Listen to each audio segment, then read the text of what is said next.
आज की जो वीडियो है गाइस काफ़ी ज़्यादा इम्पोर्टेंट होने वाली है। जो स्टूडेंट कॉलेज में है या स्कूल में है और वो जापान आने का सपना देख रहा है, मतलब जापान में अपना फ्यूचर सिक्योर करने का सोच रहा है, आज मैं बिल्कुल आपको स्टेप बाय स्टेप क्लियर कर दूंगा इस वीडियो में। तो शुरू करते हैं इस वीडियो को। Let's start.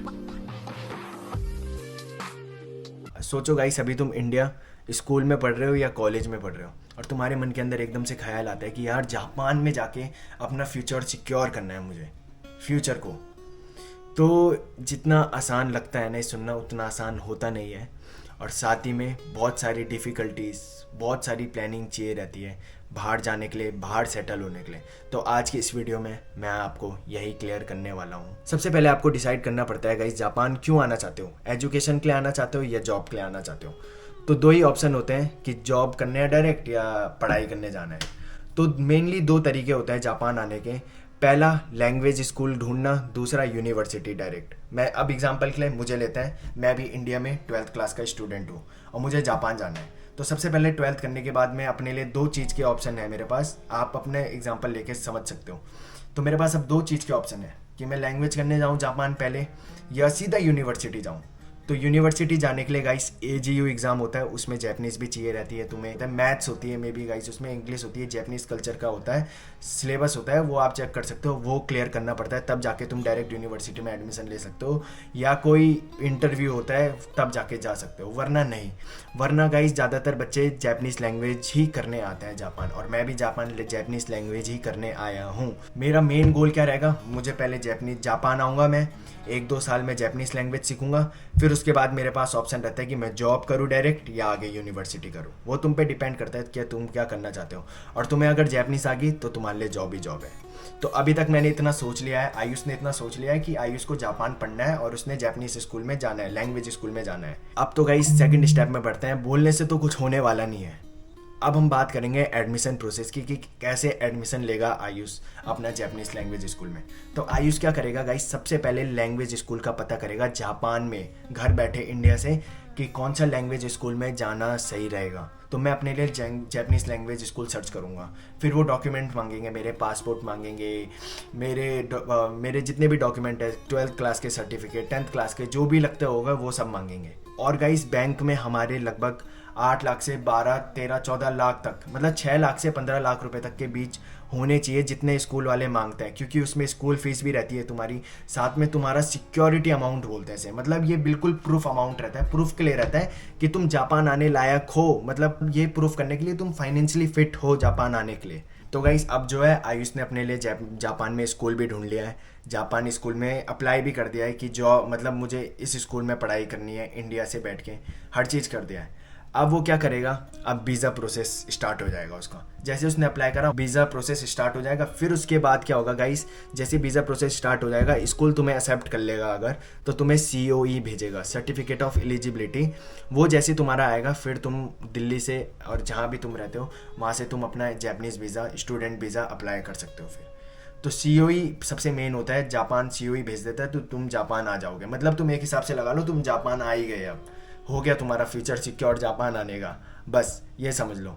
जब तुम जापान आओगे ना, अपने पास 2-3 लाख रुपए इंडियन, मतलब ऐसे रखना, 1-2 महीने का स्टॉक होना ही चाहिए, क्योंकि ये इमरजेंसी में काम आएंगे अगर तुम्हें जॉब नहीं मिलती है। वैसे तो मैं आगे बताऊंगा कि क्या होता है, बट रखना ज़रूरी है अपने पास इतना स्टॉक, जैपनीज़ करेंसी में कन्वर्ट करा के ला देना।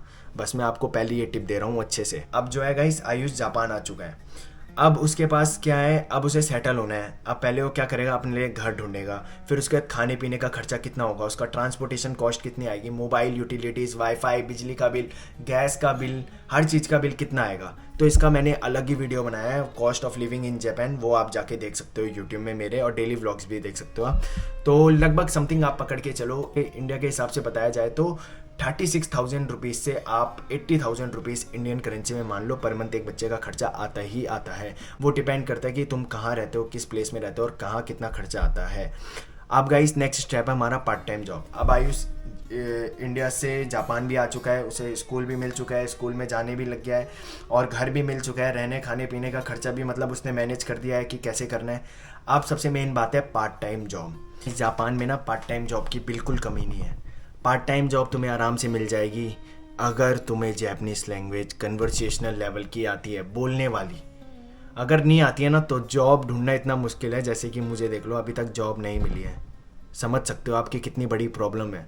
तो कन्वर्सेशनल जैपनीज ज़रूर सीख के आना। पार्ट टाइम जॉब तुम्हें ऐसे मिल जाएगी, और पार्ट टाइम जॉब एक हफ्ते में 28 घंटे कर सकता है, मतलब एक दिन में 4 घंटे बच्चा पार्ट टाइम जॉब कर सकता है।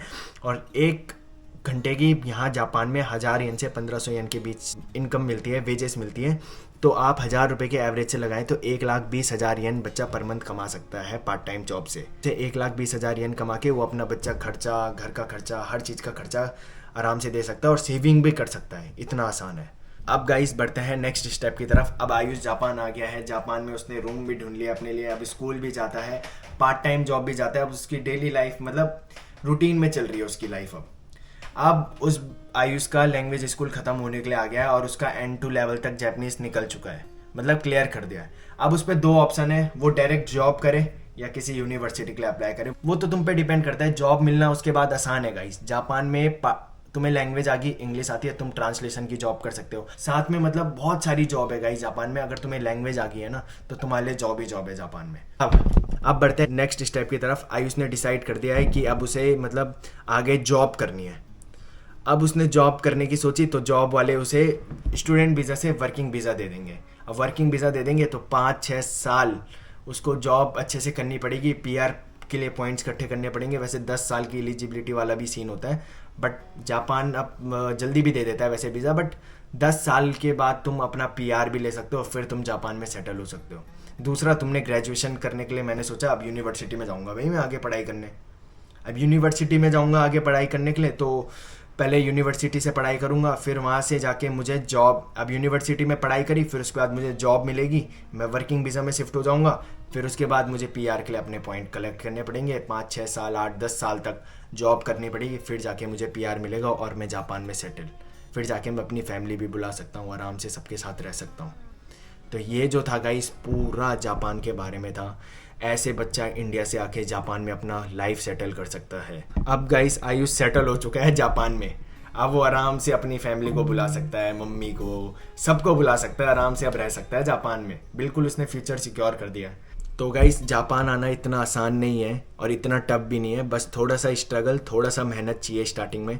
सबको डिफ़िकल्टी फेस करनी पड़ती है और सबको हर चीज़ करनी पड़ती है, बट उसका रिजल्ट बाद में जाके मीठा ही मिलता है। तो thank you so much for watching this video. अगर आपका कोई भी डाउट रह गया है वो आप कमेंट सेक्शन में कमेंट करके पूछ सकते हैं, और मैं उसका रिप्लाई दे दूंगा पर्सनली दे दूंगा। और गाइस आपको अगर जापान की डेली लाइफ देखनी है तो मेरे व्लॉग्स देखिया करो ना यार। आप डेली लाइफ में दिखाता हूँ कि मैं कैसे पढ़ाई करता हूँ, मैं कैसे घूमने जाता हूँ, मैं कैसे पापा की पार्ट टाइम जॉब में हेल्प करता हूँ, मतलब अपने रेस्टोरेंट में ही हर चीज़।